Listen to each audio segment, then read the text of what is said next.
Sa wakas, dumating din. O asan yung service to water? Automatic na sana pag may customer kayo. Ayusin ninyo ang pag-aaral nyo ha. Kung ayaw nyo, matulad lang sa waiter na yun. Ihalo ko lang tong dahon ng samba-samba.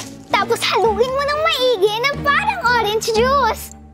Hi, Kuya Pedro. Ang iingay naman tong mga duwendeng to. Napakatalas talaga ng pandama mo. Sayang lang, namumuhay ka ng parang patapon. Masyado kang swerte sa beto-beto ah. Kung hindi yung pandaraya, siguro may kakaiba kang kakayahan. Anong klaseng pabibintang yan? Ano ako? May sa demonyo?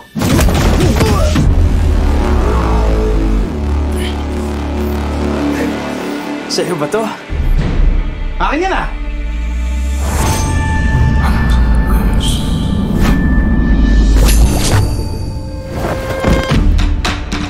Demonyo ka! Demonyo ka! Alam kong isa kang may galing. Paano kung sabihin ko sa'yo may isang underground na kumpanya na nagbibigay pahintulot sa mga taong tulad natin na maghanap buhay? Okay ka lang? Anong klaseng tanong yan? Ayos na ayos ka! Astin! Corny mong pakinggan, pero dito ako bilong. Sa wakas, may saysay na ang pagmumuhay kating ko. Tapos na ang mga araw ng mga may galing na nabubulok sa nayon.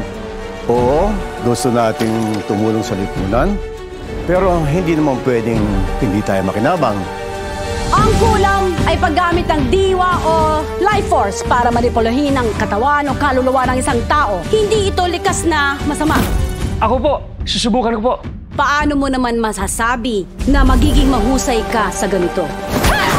Mahusay po ako makipaglaban. Hindi porket mahusay ka makipaglaban sa pisikal na mundo. Ang ibig sabihin nito ay mahusay ka rin makipaglaban sa dimensyon ng mga kaluluwa. Pinagkalob sa ating ibathala ang galing na mayroon tayo. Kaya kailangan nating gampanan ng tungkulin natin sa lipunan. Sa'yo tandaan na to. Di sa akin.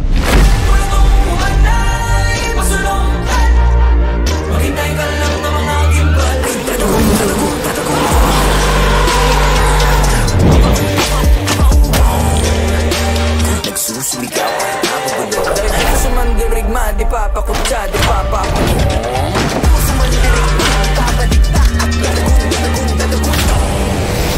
Bakit?